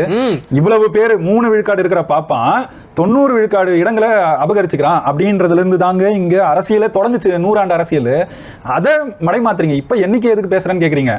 எண்ணிக்கை இழந்ததுனாலதான் தமிழர்கள் இந்த நிலைக்கு வந்தோன்னு தன்னோட சான்றுகளால நிறுவனவர் பாவாணர். அவர் வந்து உங்களுக்கு திராவிட மொழி ஞாயிறு, ஆனா அவர் சொன்ன கருத்து உங்களுக்கு வேணாம். ஏன்னா ஆரியம் வந்தது, ஆரிய எதிர்ப்பு நம்ம ஏன் பேசுறோம்னா, ஆரியம் வந்து நம்ம மொழியில கலந்து சமஸ்கிருத கலப்பினால தான் நம்ம மொழியே பிரிஞ்சு இத்தனையா பிரிஞ்சிருச்சு. பாவாணர் சொல்றது உலக மொழியா பிரிஞ்சதுங்கிறது. ஆனா குறைந்த அளவு இவங்க ஏற்றுக்கொண்டது வந்து இந்த திராவிட மொழிகள்னு இவங்க சொல்றது. அதாவது தெலுங்கு, கன்னடம், மலையாளம், துளு, குறைஞ்சது இந்த 4. அதில் பல இடங்கள்ல இந்த திராவிட இயக்க மேடைகளில் கடந்த ஓராண்டு 3 ஆண்டுகளில் கூட பாப்பா நம்மளை பிரிச்சுட்டான், பிரிச்சில்லைன்னா நம்ம 40 கோடி பேர் இருந்திருப்போம், 35 கோடி பேர் இருந்திருப்போம், தனி நாடு இருந்திருக்கோம் அப்படின்னு பேசுவாங்க. பேசுறீங்கல்ல, அதை எதன் அடிப்படையில் பேசுறீங்க? எண்ணிக்கையை பிரிச்சுட்டான். இப்போ ஆரியம் வந்துச்சு, கலந்துச்சு, எண்ணிக்கையை பிரிச்சிருச்சு, தமிழர் எண்ணிக்கை 8 கோடி பேர் ஆகிட்டோம். இல்லைன்னா நம்ம 30 கோடி பேர் இருந்திருக்கணும், 50 கோடி பேர் இருந்திருக்கணும். சரியா? அந்த இடத்துல எண்ணிக்கை தானே பேசுறீங்க. அப்போ நீ மட்டும் இப்போ எதுக்கு எண்ணிக்கை பேசுற? கேட்டால் சரியா இருக்குமா? நீ பேசுகிற கருத்து சரின்னா கருத்துக்கு தான் சரின்னு பதில் சொல்லணும். எண்ணிக்கையை கேட்கறதுக்கு காரணம் என்ன? இவ்வளவு பேர் இருக்கிறவங்க 3 விழுக்காடு, 2.9 விழுக்காடு இருக்கிறவங்க 3 விழுக்காடு ஏற்கனவே பெற்றிருக்காங்க. 3ஓட நிற்குதானா? இல்லை. அந்த 3 தாண்டி மீதி 15 இருக்குல்ல, அது மொத்தம் 18. அதில் 3 இவங்களுக்கு, மீதி 18. இது வந்து ப்ரையாரிட்டைசேஷன் சொல்லுவாங்க, முதன்மைத்துவம். முதல்ல இந்த 3 விழுக்காடுக்கு முதன்மைத்துவம் கொடுப்பாங்க. அதுக்கு பிறகு மீதி 15லையும் இவங்க போட்டி போடலாம். அதை தாண்டி ஓப்பன் கேட்டகரியில் போட்டி போடலாம். இதை இவங்க எண்ணிக்கை அடிப்படையில் இவங்க இருக்கும் போதே 2.9 இருக்கிறவங்க 3 இருக்காங்க, 6 கேட்குறாங்க. ஏன் 6 கேட்கணும்? அதிகமானு சொல்றாரு. ஏன் 6 கேட்கணும்? 10 கேட்கணுங்கிறாரு. எல்முருகன் சொன்னதே தப்பா, ஒரு 10 கேட்கணுங்கிறாரு. இப்போ இதுல இப்படி கேட்கும்போது ரவிக்குமார் ஒரு கருத்தை வைக்கிறாரு. எண்ணிக்கை அடிப்படையில் தானே எல்லாம் இருக்கு, இவ்வளவு எண்ணிக்கை இருக்கிற எங்களுக்கு இவ்வளவு இடம் கிடைக்கலையே, கிடைக்கணுமே அப்படிங்கிறாரு. நியாயமான கருத்துல. அதுக்கு அவரை எதிர்த்து எண்ணிக்கை வச்சு என்ன பண்ண போறேன்னு குளத்தூர் மணி கேட்கிறாரு. உங்களை இப்படித்தான் மனசுல வச்சுட்டு உங்க கூட பழகிருக்காங்க. எப்படி தெரியுமா இருக்கானு, ஊராம் விட்டு ஏன் பொண்டாட்டி கையை அப்படிங்கிற கதையா யார் விட்டு பங்கு எடுத்து 10 விழுக்காடு கொடுங்க, 6 விழுக்காடு கொடுங்கன்னு கேட்கறது. அதாவது ஒரு அளவுக்கு மேலே பேசினா நம்ம வந்து சாதிய திமுறோட பேசுகிறேன் அப்படிங்கிற முத்திரையை நமக்கு குத்திடுவாங்க. நான் ஒரு விஷயத்தை ஆரம்பத்திலே தெளிவுபடுத்தணும் அப்படின்னு விரும்புகிறேன். அவங்களுக்கு கொடுத்த உள் ஒதுக்கீடை நம்ம வரவேற்கிறோம், ஏற்றுக்கிறோம். ஏன்னா அவங்க பாதிக்கப்பட்டவங்க, அவங்களுக்கு உண்டான இடத்தை அவங்க அனுபவிக்கணும். ஆனால் அதுலேயும் ஒரு நியாயம் இருக்கணும். அது என்ன எண்ணிக்கையை தாண்டி 6 கொடு 10 கொடுன்னு கேட்கறதெல்லாம் எந்த ஒரு நியாயமே இதுல அடிப்படையில் நம்ம பார்க்க வேண்டியது, சாதிவாரி கணக்கெடுப்பு எடுக்கணும்னு சொல்லி யாரெல்லாம் பேசியிருக்காங்க? கருணாநிதி பேசியிருக்கிறார். ஆதரவா இல்லையா? அதுக்கு ஆதரவு. கண்டிப்பா எல்லாரும் ஆதரவு தானே. நீங்க பெரியார் தொடங்கி நீங்க வந்து சாதிவாரி கணக்கெடுப்புக்கு ஆதரவாளர்கள் தானே. அந்த சாதிவாரி கணக்கெடுப்பு எதுக்கு? அவன் சாதியின் அடிப்படையில் அவன் எவ்வளவு பேர் இருக்கானோ அவ்வளோ அவன் இடத்த அவனுக்கு கொடுத்துரு, இதானே. அப்ப இப்படி இருக்கும்போது சாதிவாரி கணக்கெடுப்பை எதுக்கு செய்யணுங்கிற புரிதல் கூட இல்லாமல இவ்வளவு நாள் இருந்தீங்க. எண்ணிக்கைக்கு அதிகமா கேட்கறவனா அப்படி கேட்கக்கூடாதுங்க. இந்த இடத்துல மட்டும் உங்களுக்கு ராமதாஸ் பயன்படுறாரு. அதாவது 10-20 ஆண்டுகளுக்கு முன்னாடி ஐயா ராமதாஸ் அவர்கள் ஒரு 10 ஆண்டுகளுக்கு இடஒதுக்கீடையே மொத்தமா நிறுத்திட்டு அருந்ததியருக்கு மட்டும் 10 விழுக்காடு கொடுக்கணும், அவங்க மேல வரட்டும், அதுக்கு பிறகு மற்றவங்களுக்கு கொடுக்கலாம் அப்படின்னு ஒரு முறை சொன்னாராம். இதை சொல்லிட்டே இவனுங்க சொல்றானுங்க அவருக்கு வந்து அந்த காலகட்டத்தில் பறையர்களுக்கு எதிராக இருந்த அந்த ஒரு வன்மத்தினால இதை சொன்னாரு அப்படின்னு. உனக்கே தெரியுது, நீ ஒரு கருத்தை முன்வைக்கிற. ஆனா இந்த இவ்வளவு நாள் நீ ராமதாஸ் ஆதரிச்சவனா, அவர் கருத்தெல்லாம் எடுத்துக்கிட்டவனா, அவரை எதிர்க்கிறீங்களா? அப்ப இந்த இடத்துல உனக்கு பயன்படுதுன்னும் போது எடுத்துக்கிற. இதெல்லாம் தாண்டி சனாதன எதிர்ப்புன்னு தொடர்ச்சியா பேசுற மண்ணுல எல்முருகன் ஒரு கருத்து சொல்லி, அந்த கருத்து ஒரு பாஜக காரன் ஒரு கருத்து வச்சா எப்படி வைப்பான், எதன் அடிப்படையில் வைப்பான்னு தெரியாது. அப்போ உண்மையிலே இங்க யாருக்கு 3 விழுக்காடு வாங்கினாலும் அவங்க எவ்வளவு அதிகாரத்தோட இருக்காங்கன்றது தான் விசிகாவுக்கும் அண்ணன் திருமாவளவனுக்கும் இப்போ உணர்த்திருக்கிறாங்க. ஏன்னா இவ்வளவு நாள் பெருசா இதுக்கெல்லாம் பதில் சொல்லாத திருமாவளவன் அண்ணன் ஒரு கூட்டம் போட்டு திட்டத்தட்ட புலம்பிருக்கிறாரு. எனக்கு சமூக நீதி பாடம் எடுக்கிறீங்களான்னு கேட்கிறாரு. ஆமாண்ணே எடுக்கிறாங்க, உங்களுக்கு தான் எடுக்கிறாங்க. ஏன்னா அதுக்கான இடத்தை நீங்க கொடுத்தீங்க. தெளிவாக தமிழ் தேசியம் ஏமாந்து போயிட்டாரு. தமிழ் தேசியம் பேசுற களத்துல இருந்து உங்களை என்னைக்கும் யாரும் எதிர்த்ததில்லை. இந்த மாதிரி கோரிக்கைகளுக்கு இப்பவும் சொல்றேன், அருந்ததியருக்கும் சேர்த்து இடஒதுக்கீடு வேணும். சரி, இதுல ஒரே ஒரு கருத்தை இவர் வச்சார், நம்ம ரவிக்குமார் அண்ணன். நீங்க இப்படி அவங்க வந்து அதிகம் பயன்படுத்திக்கிறாங்க அப்படின்னு, பறையர்கள் அதிகம் பயன்படுத்திக்கிறாங்கன்னா நீங்க சொல்றீங்கன்னா, உங்களோட 3 விழுக்காடு இருக்குல்ல, அதுல சில சாதிகள், அதாவது மொத்தம் 7 சாதி இருக்குல்ல, அருந்ததியருக்குள்ள 7 சாதி, அவங்களுக்கு மொத்தமா சேர்த்து 3 விழுக்காடு. அந்த 3 விழுக்காடுல சிலர் மட்டுமே அதிகம் பயன்படுத்திருக்கலாமே, அந்த செய்தி வெளியே வரணுமே, வந்தா தானே தெரியும் அப்படின்னு இவர் ஒரு கருத்தை சொல்றாரு. உடனே அதை பத்தி உங்களுக்கு என்ன, எல்லாம் அப்படிலாம் தனியா இப்போ எண்ணிக்கை முக்கியம் இல்லையா? அது 7 சாதிலாம் இப்ப இல்ல, எல்லாரும் ஒருத்தர் திருமணம் செஞ்சுக்கிட்டு ஒன்னாயிட்டாங்க. அதிகமான்னு சொன்ன கருத்து இது, ஒன்னாயிட்டாங்க. இப்ப அந்த மாதிரி அங்க வேறுபாடு இல்ல. அப்படியே இருந்தாலும் அந்த 7 சாதிக்குள்ள அந்த பிரச்சனை உங்களுக்கு என்ன சிக்கல் இருந்தா இருந்துட்டு போட்டுமே, அது சரியாகும் நாளடைவுல. அப்ப பறையர்கள் எடுத்துட்டு போட்டுமே நாளடைவுல சரியாகும் சொல்ல முடியுமா? ஏத்துக்குவீங்களா? அவங்க கேக்குறீங்களா 6 விழுக்காடு வேணும் 10 விழுக்காடு வேணும்னு? அப்ப இது எப்படி சரி? இத உண்மையா ஒரு சரியான சமூக நீதி பார்வையில பார்த்தா எண்ணிக்கையின் அடிப்படையில் தான் வேணும்னு கேட்கறதுக்கு நீங்க ஏத்துக்கிட்டு தானே போகணும். பாதிக்கப்பட்டவன் அவனுக்கு கொடுத்தா என்னன்னு கேட்கிற இவங்களோட முன்னோர்கள் தலைவர்கள் எப்படி பேசியிருக்காங்கன்னு சிந்திச்சு பார்க்கணும். நாயக்கமார் நாமம் சாற்றப்பட்டார்கள்னு ஐயா பெரியார் எழுதும் போது இன்னைக்கு வரைக்கும் அதை பேச முடியாம கடந்து போறீங்கல்ல. ஏன் கேட்டாரு பெரியாரு? தமிழனுக்கு கிடைச்சது, கிடைச்சிட்டு போட்டுமே. இவ்வளவு நாள் அனுபவிக்காத தமிழன், மன்னர் ஆட்சியில் கூட தெலுங்கர்கள் ஆட்சி கீழே வாழ்ந்த தமிழன், இன்னைக்காவது இந்த ஜனநாயகம் வரக்கூடிய ஒரு காலகட்டத்திலேயாவது அவனுக்கு இருந்துட்டு போட்டுமே. 1930களில் வந்து அடிக்காது, வந்துட்டு போட்டுமே. ஊராட்சி மன்றம் தானே அது, லோக்கல் பாடி எலெக்ஷன்ல அவன் வரக்கூடாதுன்னு நாயக்கமார் நாமம் சாற்றப்பட்டார்கள். கோவை உள்ளாட்சி தேர்தலுக்கு கொந்தளிச்சாரு பெரியார். ஏன் கொந்தளிச்சாரு? அவர் சாதிக்காரங்களுக்கு இடம் கிடைக்கல. அப்ப இது எவ்வளவு வன்மமான செயல்பாடு உங்க தலைமையில இருந்து இன்னைக்கு வரைக்கும் இப்படிதான் இருக்கு. அப்ப இன்னைக்கு இது காத்திருந்தது போல சுபவீரபாண்டியன் உடனே நான் இப்போதும் சொல்கிறேன், அதாவது அறிவுரை சொல்றாரு, இந்த மாதிரி செய்யாதீங்க, நீங்க செய்யறது தவறு அப்படின்னு ரவிக்குமார், அண்ணன் ரவிக்குமாருக்கும் அண்ணன் திருமாவளவனுக்கும் அறிவுரை சொல்றாரு. அவன் இவன்லாம் பேசுறானுங்க சில பேர் இதுல, இவங்கள அது சரி. இவ்வளவு நாள் இந்த இடத்துல தான் நான் வன்னியரசுக்கு ஒண்ணு பேச வேண்டியிருக்கு. இவ்வளவு நாள் நாம் தமிழர் கட்சி எந்தெந்த இடத்துல உட்காந்து என்னென்ன பேசுனீங்க வன்னியரசு நினைவு இருக்கா? இப்பயும் பேசுவாரு. அதுதான் இந்த மடை மாத்துறதுக்கு, திமுகவுக்கு மடை மாத்துறதுக்கு மட்டும் நாம் தமிழர் எத்தனை தடவை நீங்க திட்டிருப்பீங்க, எப்படி திட்டிருப்பீங்க, என்னென்ன பேசிருப்பீங்க நினைவு இருக்கா? எல்லாத்தையும் மறந்துருங்க. ஒரு ஆண்டு முன்னாடி நம்ம ஏற்கனவே பேசின அந்த சிக்கல், ஒரு நடிகையை கூட்டு வந்து இங்க சிக்கல் பண்ணது, அந்த சிக்கல் பண்ண போது ஜக்கையனோட கட்சியை வச்சு நாம் தமிழர் கட்சி அலுவலகத்தை அடிச்சு உடைக்கிறதுக்கு வந்தாங்க, கடைசியில் வாங்கிட்டு போனாங்க அவங்க. இது நடந்ததுல அதை தூண்டி விட்டது நீங்களா இல்லையா? அது நடந்த போது நீங்க அவங்களுக்கு அறிவுரை கொடுத்தீங்களா இல்லையா? காட்சிகளை நீங்களே வெளியிட்டீங்களா இல்லையா? அவங்க கிட்ட பேசுற காணொலிகள் வந்துச்சா இல்லையா? தூண்டி விட்டீங்கல்ல. இன்னைக்கு ஜக்கையன் உங்கள் தலைவர், நம் தலைவர், பொது தலைவராக அனைவரும் ஏற்றுக்கொண்ட அண்ணன் திருமாவளவனை பறையர் தலைவர் அப்படின்னு அதிகமான் பேசுறாரு, சமூகத்தை வச்சு அடையாளப்படுத்துறாரு. இன்னைக்கு ஜக்கையன் உட்கார்ந்து திட்டீங்க, எந்த ஜக்கையனை தூண்டி விட்டீங்களோ அந்த ஜக்கையன் இன்னைக்கு உங்க கட்சிக்கு எதிராக, உங்கள் தலைவருக்கு எதிராக பேசியிருக்கிறார். எங்க சிபிஎம் வலையொலியில. அப்பயும் நாங்க தான் கேட்கிறோம், நீ யார் எங்க அண்ணனை கேள்வி கேட்கறதுக்குன்னு நாங்க தான் பேசிக்கிட்டு இருக்கோம். உங்களால வாயே திறக்க முடியல பத்தியா? சிக்கல், இந்த சிக்கலை புரிஞ்சுக்காம இங்க யாரெல்லாம் உண்மையிலே உங்களை வந்து வாங்க அண்ணன் தம்பின்னு கதறவங்கிட்ட, நீ எல்லாம் அண்ணன் தம்பி இல்ல, நீ வந்து பாஜக தொங்கு சதை இவர் வருவார், அதான் தொங்கு சதைன்ட்டு வருவார். இப்ப யார் உண்மையில தொங்கு சதை? நீங்க அண்ணன் தம்பின்னு போய் சொந்தம் கொண்டாடுறீங்க, அவன் உன்னை மதிக்கவே இல்லை.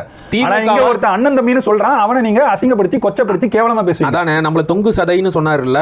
இன்னைக்கு அவங்களுடைய நிலைமை என்ன தெரியுமா? விசிகா வந்து திமுகவால் வெட்டி எறியப்பட்ட நகை மாதிரி குப்பையில வீசப்பட்டுட்டாங்க, தனிமைப்படுத்தப்பட்டு இருக்கிறாங்க. அத்தனை பேரும், அத்தனை திராவிடியன் மீடியாக்களும் விசிகாவையும் விசிகா தலைவர்களையும் விழுந்து பெறாண்டுது, கடிக்குது. அதுலயும் குறிப்பா ரவிக்குமாரை விட்டு வைக்கவே இல்லை. இவங்களுக்கு ரவிக்குமார் என்ன போவனா, ரவிக்குமார் பெரியார் எதிர்ப்பு பேசினவர், அதை மனசுல வச்சுட்டு இருந்திருக்கானுங்க. இத்தனை வருஷம் கழிச்சு பழித்திக்கிறாங்க, 15 ஆண்டுகள் கழிச்சு இன்னைக்கு பழித்திக்கிறானுங்க. விட்டுருவானுங்கன்னு நினைக்கிறீங்களா நீங்க? ஒன்னே ஒண்ணுதான் திரும்பவும் இதுல சொல்ல வேண்டியிருக்கு. அண்ணன் திருமாவளவனுக்கு தெரியாது இல்ல, வன்னியரசுக்கு தெரியாது இல்ல. அண்ணன் திருமாவளவன் திமுக கூட்டணியில இருந்தார், எந்த சிக்கலும் வரல. இப்ப திமுக கூட்டணியில இருக்கிறார், எந்த சிக்கலும் இல்ல இவ்வளவு நாள் அவருக்கு. இடையில அண்ணன் ஏதாவது நாம் தமிழர் கட்சி எதை வச்சு கொச்சப்படுத்துறீங்க? ஒரு பெண் சிக்கலை வச்சு. அண்ணன் திருமாவளவன் நடுவுல கொஞ்ச நாளைக்கு திமுக எதிர்ப்பு பேசினார், மக்கள் நல கூட்டணின்னு போனார். அந்த பெண் சிக்கல் வந்துச்சா இல்லையா? ஏன் அதுக்கு முன்னாடி வரல, அதுக்கு பிறகு வரல? கண்டிப்பா திமுகவோட, அதாவது மக்கள் நல கூட்டணி தோத்துருச்சு. 2017 போயிட்டு திமுகவோட சேர்ந்து மேடைகளை அலங்கரிக்க தொடங்கியாச்சு. தொடங்கின உடனே என்ன ஆச்சு? அந்த சிக்கல் அதோட காணாம போயிடுச்சு. இத்தனைக்கும் திமுக ஆட்சியில கூட இல்லை. இது எப்படி நடந்துச்சு? இங்க இருக்கிற ஊடக லாபி புரியுதா? வாடகை வாயர்கள், ஒட்டு திண்ணைகள் நாங்க சொல்றோமே, அது ஏன் இருக்கு, எப்படி நடக்குதுன்னு உங்களுக்கு புரியுதா? இவ்வளவு சிக்கல்கள், இவ்வளவு சூழ்ச்சிகள் இங்க இருக்கு. இதை தாண்டி தான் இங்க தமிழர்னு பேசுற எவனா இருந்தாலும் பேச வேண்டியிருக்கு. எல்லாத்தையும் தாண்டி ஒன்று சொல்றேன், நாங்க வந்து தமிழ் தேசியம் பேசுறோம். எங்களோட 5 கொள்கைகள்ல முதன்மையான கொள்கை தமிழ் தேசியம் சொல்றாங்க. மாநில தன்னாட்சியை தூக்கி வீசுற மாதிரி ஒரு கருத்து. இன்னொன்னு என்னன்னா, இந்தியா முழுக்க நம்ம வந்து ஒன்றிணையணும். யாரா? பட்டியல் சாதியினரா? அப்பதான் 30 கோடி பேர் இருப்போம். அதை சொல்லிட்டு திருமாவளவன் இந்த புலம்பன மேடையில சொல்றாரு, வெறும் 30 லட்சம் பேர் இல்லாத இடத்துல பிரபாகரன் தனி நாடு கேட்டாரு, 30 கோடி பேர் இருக்கோம் நம்பங்கிறாரு. அந்த 30 கோடி பேர் உங்களை ஏத்துக்கிறானே. தமிழ்நாட்டில் இருக்கிற தேவேந்திர குல வேளாளர்களோ அவங்கள கூட விடுங்க, அவங்க ஒன்றும் உங்களை இப்படி எதிர்க்கல. ஆனா அருந்ததியர்கள் 10 ஆண்டுகளா அவங்க மேல வன்மத்தை கக்கிட்டு இருக்காங்க, அதியமான்ல இருந்து இன்னைக்கு வரைக்கும். இதுல வெளிப்படையா சொல்றாங்க, எங்களுக்கு வேண்டியது அண்ணன் தம்பி உறவு இல்ல, மாமா மச்சான் உறவு. தொடர்ந்து பேசிக்கிட்டே இருக்காங்க, இதுதான் எங்களுக்கு வேணும், இதுதான் வேணும். இதுல அது வழியா அவங்க என்ன சொல்ல வராங்கன்னா, திருமண உறவுகள் கிடையாது, அருந்ததியரும் பறையரும் திருமண உறவுகள் கிடையாது, அங்கேயும் ஆணவ படுகொலைகள் நடக்குது, அங்க நடக்கிற ஆணவ படுகொலைகள் வந்து பேசு பொருள் ஆகிறது இல்ல, அதனால நாங்க இன்னும் ஒடுக்கப்படுறோம். யாரால? பறையர்களால. இதுதான் அருந்ததியர்கள் சொல்றாங்க. இப்ப நீங்க இதெல்லாம் பேசுனீங்கன்னா இதை ஏத்துக்கிறது போலதான் கடைசியில போய் நிற்கும். எல்லாம் தாண்டி சொல்றேன், மீண்டும் அதே பிழையை செய்றீங்க. அவங்க உங்க மேல வன்மத்தை கக்குறாங்க, அவங்க உங்களை தூக்கி வீசுறாங்க. ஆனா மீண்டும் அண்ணன் திருமாவளவன் பேசின அதே மேடையில விசிகாவின் இன்றைய சட்டமன்ற உறுப்பினராக இருக்கும் சிந்தனை செல்வன் அவர்கள் பேசும்போது, சீமான் உங்களை கேவலமா பேசினார்ல, அவர் கேவலமா பேசலனா தான் ஆச்சரியம், உங்களை கேவலமா பேசினார்ல ஒரு ஆண்டுக்கு முன்னாடி, அப்ப கூட உங்களுக்காக வந்து நின்னவங்க நாங்க அப்படின்னு சிந்தனை செல்வன் சொல்றாரு. யாருக்கு? அருந்ததி இருக்கு. அண்ணன் திரு சீமான் வந்து கேவலமாலாம் பேசலண்ணா, எடுத்து வரலாறு சொன்னார். ஒரு புத்தகத்துல இப்படி இருக்குன்னு ஒரு வரலாறு சொன்னார். பல இடங்கள்ல பல வரலாறு பேசியிருக்காரு, அது போல அந்த வரலாறு பேசினார். அதை நீங்க பிழைன்னு பாக்குறீங்க, நீங்க அவங்களுக்காக நின்னீங்க, நீங்களே தான் சொல்றீங்க. அன்றைக்கும் அவர்கள் உங்களை பயன்படுத்தி கொண்டார்கள், இன்றைக்கும் அவங்களே சொல்றது படி, உங்கள் பொதுச் செயலாளர் ரவிக்குமார் சொல்றது படி இவ்வளவு பேர் தான், 2.9 விழுக்காடு 20 லட்சம் பேர் தான் இருக்காங்க. நீங்க கிட்டத்தட்ட 90 லட்சம் பேருக்கு மேல இருக்கீங்க. ஆனா நீங்க போய் கெஞ்சிக்கிட்டு இருக்கீங்க, அதாவது நாங்க தான் உங்களுக்காக வந்து நின்னோம், எங்களை திட்டாதீங்க, எங்களை எதிர்க்காதீங்க அப்படின்னு. உங்களோட ஆளுமை என்ன, உங்களோட எண்ணிக்கை என்ன, அதுக்கான பிரதிநிதித்துவம் உங்களுக்கு கிடைச்சிருக்கா, அதுக்கான ஆளுமை உங்களுக்கு கிடைச்சிருக்கா? இங்க கிடைக்கல. அப்போ நீங்க அதை கேட்காம அவங்க எப்படி 2.9 இருந்தாலும் 3 வாங்கிட்டாங்க, 6 வேணும்னு பேசுறாங்க. அதுவும் யாரு பேசுறது? இந்திய ஒன்றிய அமைச்சர் ஒருத்தர் பேசுறாரு, எல் முருகன். அடுத்து 10 வேணும்னு பேசுறாங்க. ஆனா நீங்க எவ்வளவு விழுக்காடு இருக்கீங்க, இது வரைக்கும் என்ன கேட்டிருக்கீங்க, உங்களுக்கு என்ன கிடைச்சிருக்கு, என்ன கொடுக்க? உண்மையாகவே உங்களுடைய எண்ணிக்கைக்கு ஏத்த அளவுல தான் நீங்க இடஒதுக்கீட பெற்று கொண்டிருக்கிறீங்களா அப்படின்னு உங்களுக்கு சரியா தெரியாது. இப்படி இருக்கும்போது எண்ணிக்கையை கேட்கணும், இதை செய்யணும், இந்த உரிமையெல்லாம் மீட்கணும், மீட்கிறதுக்கு எவன் உங்களுக்கு நட்பு சக்தியா வரானோ அவனை நட்பு சக்தியா பார்க்கணும். இந்த எந்த புரிதலும் இல்லாம அவன் உங்களை திட்டினா அப்ப நான் உனக்கு நின்ன, நீ எப்ப வேணா நின்னுக்கோ, இப்ப ஓரமா போய் நில்லு, இப்ப நான் அவனை திட்டிட்டு இருக்கேன், அவன் திட்டான், வளைவழியா வச்சு செஞ்சுக்கிட்டு இருக்கானுங்க உங்களை. ஆனா உங்களுக்கு இதெல்லாம் பெருசா தெரியல, இங்க வந்து பேசிட்டு இருக்கீங்க. அதான் இதனால நம்ம சொல்ல வர்றது என்னன்னா, இங்க இந்த அரசியல் தான் தொடர்ச்சியா நடக்குது. உங்களுக்கு இங்க நடக்கிறதெல்லாம் ஏதோ பாலாரும் தேனாரும் ஓடுறது போல தெரியலாம். ஆனா நம் வரலாறை படித்தவரை தெரிந்தவரை சொல்கிறோம், திராவிட இயக்கங்கள், திராவிட கட்சிகள் உண்மையா இங்க தமிழ் மக்களுக்காக இன்று வரை நின்றதே கிடையாது. அது தமிழ் மக்கள்னு சொல்லும் போது தமிழர் ஒடுக்கப்பட்டவராக இருந்தாலும் சரி, பிற்படுத்தப்பட்டவராக இருந்தாலும் சரி, மிகவும் பிற்படுத்தப்பட்டவராக இருந்தாலும் சரி, உங்கள் அரசியல் ஆளுமைக்காக, உங்கள் அரசியல் பிரதிநிதித்துவத்துக்காக இங்க இருக்கிற திராவிட கட்சிகள் உண்மையா உழைச்சதே கிடையாது. உங்களை எப்படி கூறு போடலாம், பிரிக்கலாம், உங்களை பயன்படுத்தலாம், ஆட்சி அதிகாரத்தை தக்க வச்சுக்கலாம், இதுக்கு தான் இதை பயன்படுத்துறான். இன்னைக்கும் அதை தான் பயன்படுத்திக்கிட்டு இருக்கான். அதுக்கு சில தமிழர்களே, அண்ணன் குளத்தூர் மணி போல, ஐயா சுபவீர பாண்டியன் போல ஆட்களே அதுக்கு அவங்களுக்கு கூலி ஆட்களாக வேலை செய்யறாங்க.